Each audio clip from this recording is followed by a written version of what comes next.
Hi everybody, sorry I'm not there today. Today we're going to learn about solving systems of equations, but today instead of using graphing methods, we're going to use something called the substitution method. So as we go through this, you're going to be watching it as a whole class, and so you're welcome to have the sub pause or stop it whenever you need it. The only thing you guys are doing in class today is getting through these notes, so you guys are welcome to take as long as you want, and then I'll also post them on Google Classroom if you missed anything, and I'll post just the completed sheet of these notes if you've missed anything. So at some points, I'm going to just go through them, and I'm not going to explain because I want you to try them on your own, so just pay attention. But first, we're going to start off doing some review problems. So we're going to just solve the following equations for x. So I'll have the sub pause it right now and give you guys about a minute to try to solve these two problems for x. But I'm just going to keep talking. So pause. Hopefully you've unpaused now. And I'm just going to solve these for x. So over here on this side, on the left side, I have like terms. So I'm going to go ahead and combine those. It's the first thing I can do. When I combine those, I get 8x equals negative 8 because negative 3 plus 11 is 8. And then I'm trying to solve for x. So that means I'm trying to get x by itself. So all I will do is divide both sides by 8. And I'll get x equals negative 1. So that is the solution to this equation right here.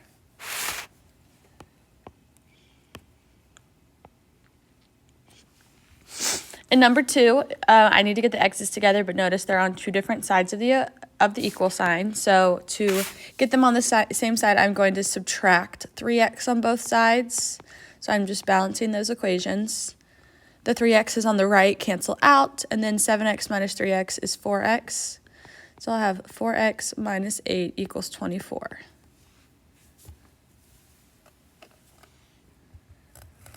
Then I will just try to get x by itself now. This is a pretty simple two-step linear equation at this point. So I'll add 8 on both sides, and I'll get 4x equals 32. And then over here, I'll just divide both sides by 4 to get x completely by itself, and that will give me x equals 8. And so that is the solution to this linear equation.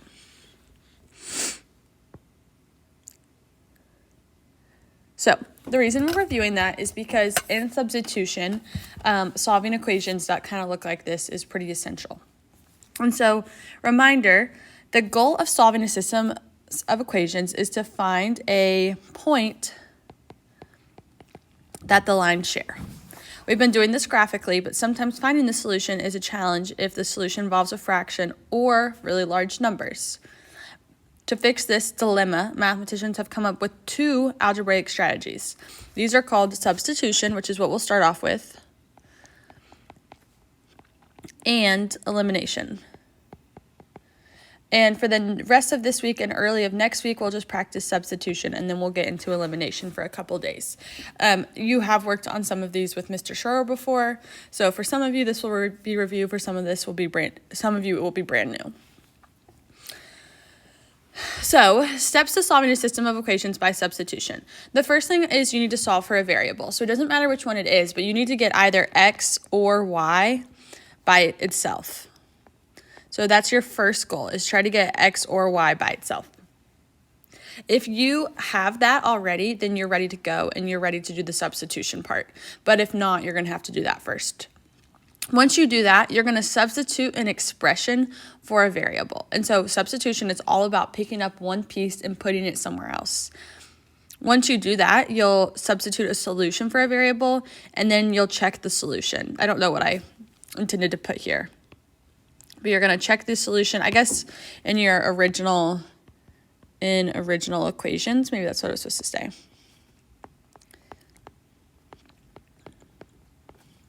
And those steps don't really make any sense right now until we actually do them. But the first thing we need to just think about is the system ready for substitution? And if something's ready for substitution, that means a variable is by itself. So I'm going to pause this right now. And I want you guys to pause this in a second and look through these 4 systems of linear equations and look to see if a variable is by itself. If it is, then we are ready for substitution. If it is not, then we are not ready for substitution yet. So pause and look at that for a second. Okay, I'm not actually going to pause, but This first one is ready. Yes, it's ready because x is by itself and y is by itself. So it's ready in two ways. The second one, B, is not ready because neither variable in either equation are by itself. Both of those are in standard form, and standard form has x and y on the same side.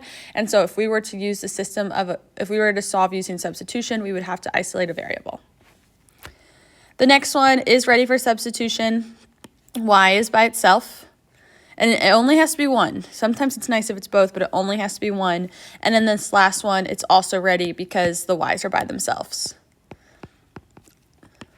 So these are all good because we have a variable by themselves, by itself. So if you have any questions as we work through these, just write them down, maybe send me an email and I'll try to clarify. We're also going to continue to practice with this on Tuesday.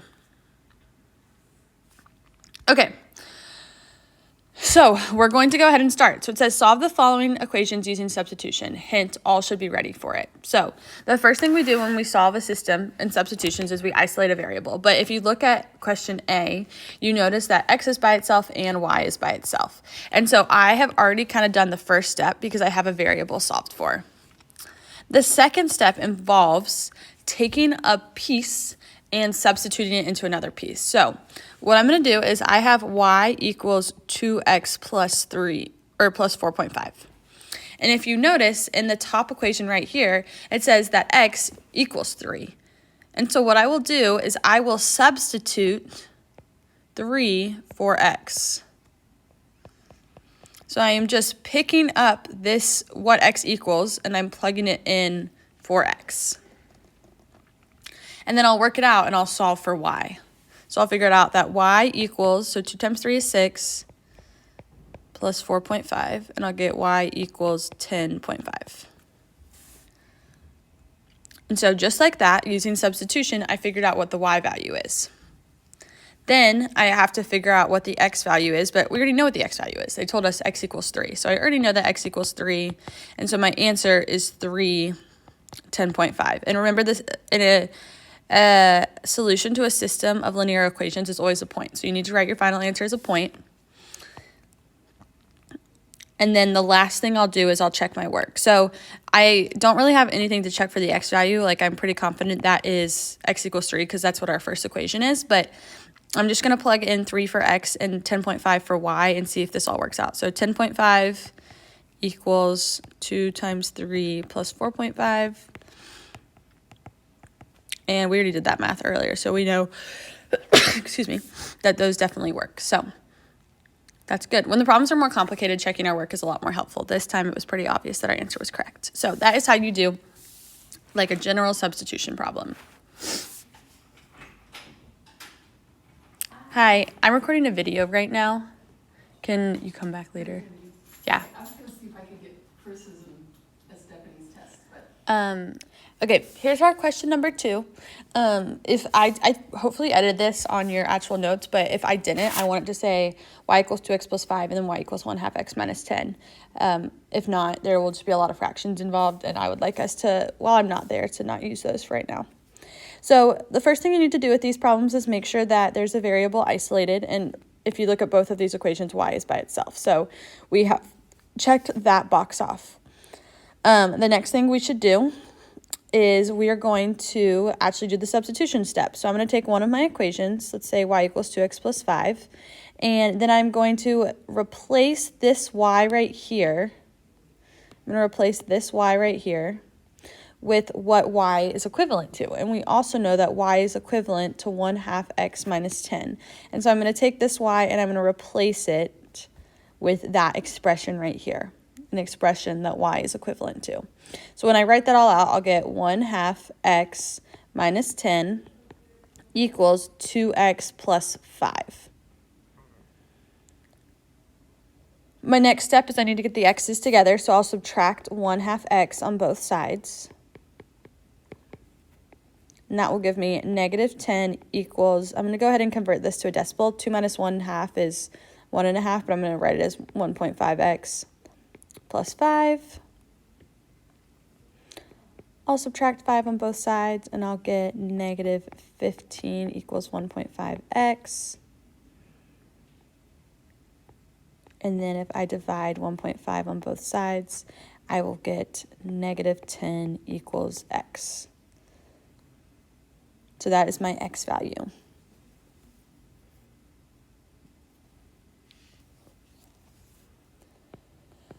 Once you find your x value, now we need to find our y value. And I'm just going to use either of these equations. So I'll pick y equals 2x plus 5 because it's already solved for y. And so I know that if I plug in x, I'll immediately get out my y once I solve.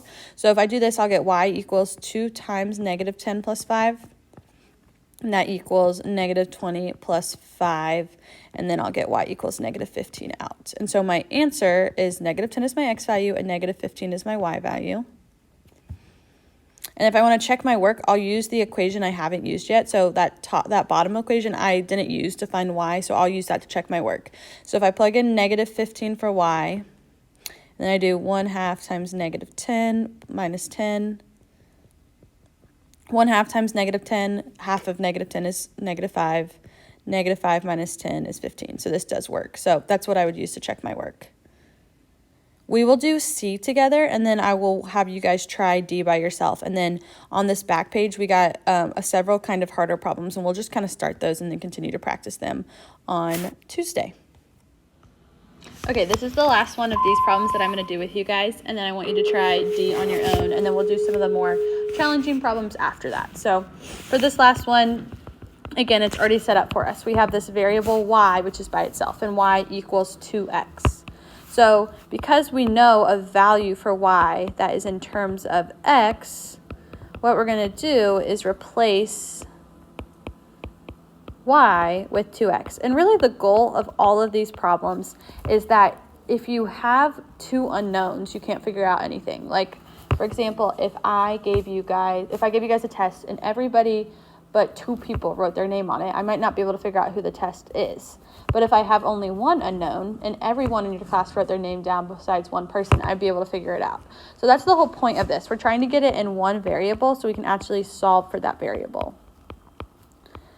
So I just multiplied. So basically what I did is I just took this 2x, which I know is equivalent to y, and I just replaced y with that value.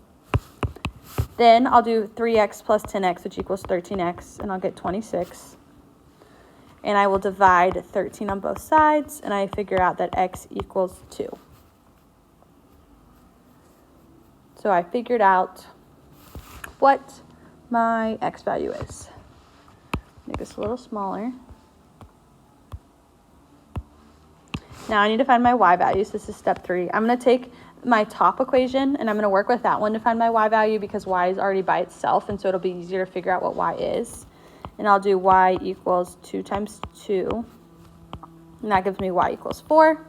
So my answer is 2, 4, but I'm going to check my work before I move on. And because I used the top equation to find my y value, I'm going to use the bottom equation to check my work. So I'll do 3 times 2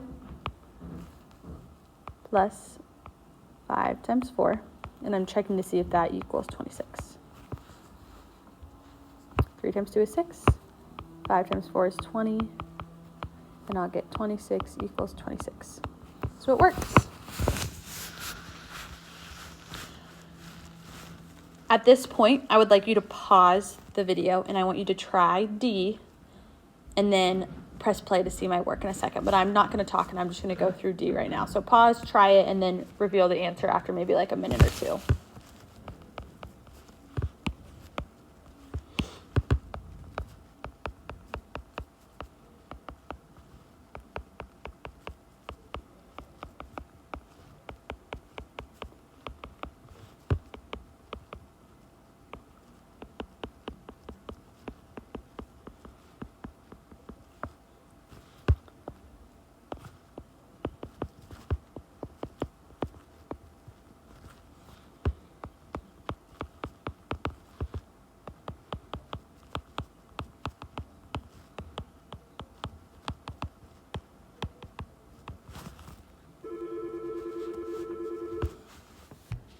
Okay, I'm going to go over 2 more problems with you guys. I'm sitting in the hallway now, though, so if you hear any interruptions or anything, that is why. So if you look at these 2 equations, the system, we want to solve it, but the difference between this problem and the problems before is that there's not a variable by itself. And so what you need to do is you need to pick an equation and you need to get a variable by itself. And something I'm looking for when I do that is I'm looking for one of the variables to have a coefficient of x. To have a coefficient of 1. So either be written as 1x or just like a plain x or a plain y. Any of these, that is the equation I'll choose. And luckily, both of these equations, that is the condition for. So I'm just going to go ahead and choose the top equation.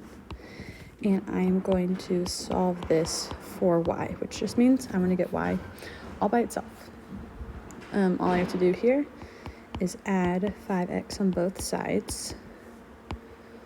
And then just like that, I have a variable by itself. And so I have done my first step, and so now I'm going to use that and substitute this into this expression. So step 2, I have x plus y equals 12, and I want this to be in one variable so I can actually solve. And now I know that y is equal to 5x, and so I'm going to substitute y with 5x. And then that x has a coefficient of 1, so I can just combine them because they're like terms, so I'll have 6x equals 12. I will divide both sides by 6, and I'll get x equals 2. And that is my answer to x. So x equals 2, that's the x value that these equations both share. And then I'm going to take my new equation that I created because it's solved for y equals 5x, and to find y, I'm going to replace x with 2, and I'll get y equals 10. So my answer then is going to be 2, 10, and then I'm going to check my work. But I'm going to pause here for a second.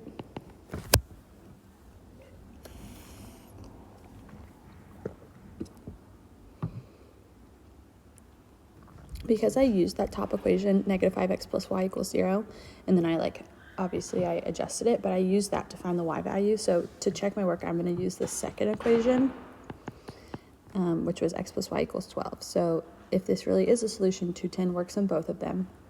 So 2 plus 10, well, that really is 12. So 12 equals 12.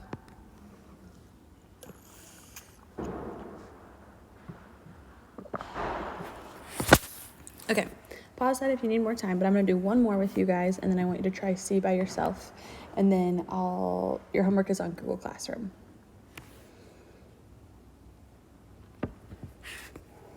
Okay, so B, the first thing I need to do is isolate a variable. And again, I'm looking for one of my variables to have a coefficient of 1. And unfortunately, neither of them do. We have 5x plus 3y equals 11, and we have 5x minus y. But this is close enough. It's a minus 1, which isn't as ideal, but we're still going to use that one. So I'm going to take that equation, 5x minus y equals 3. And I'm going to get y by itself. So I'll subtract 5x on both sides. And I'll get negative y equals negative 5x plus 3. And then y is not by itself because it's negative, so I need to divide both sides by negative 1. And that gives me y equals 5x. And then 3 divided by negative 1 is minus 3. So now I have it isolated.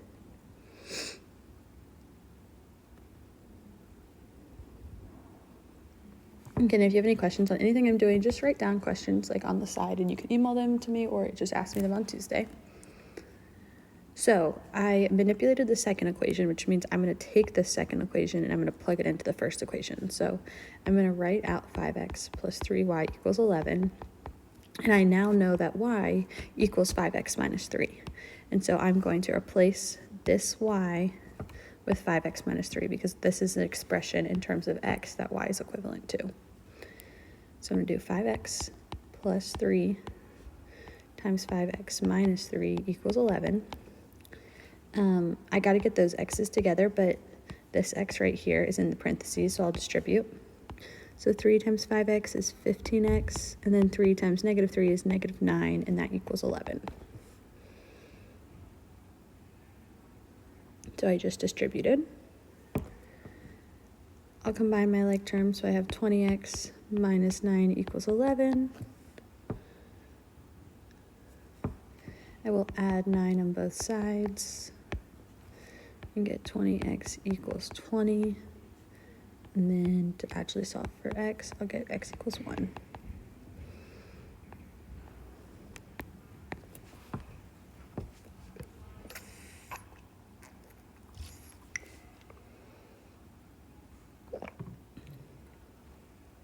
Now I just have to get my y value, so I'm going to use this equation right here because I can use this guy.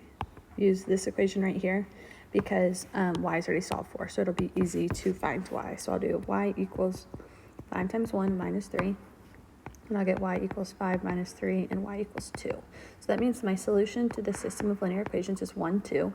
So that's our answer. And then because I just used this equation to find y, I'm going to use this equation to check my work. So my checking work process, I'm going to do 5 times 1 because we figured out that 1 was x. And then 3 times 2. And if this is true, this should equal 11. So 5 plus 6 equals 11.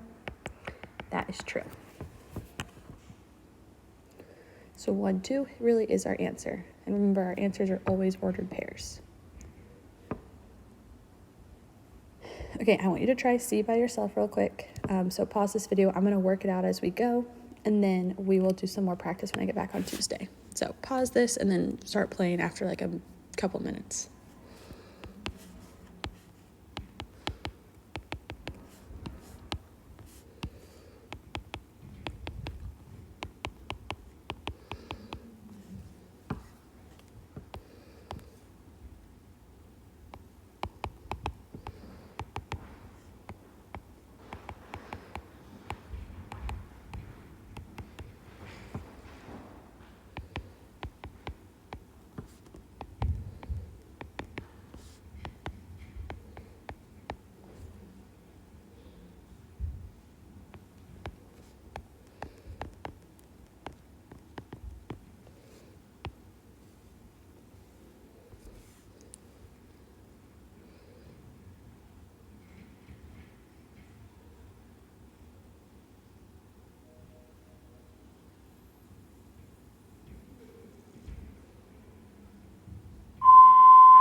Okay, that's it. This last one is no solution because we lose the y's and then the answer we're left with doesn't work. So it's no solution. If the answer we had been left with was true, it would be infinitely many solutions.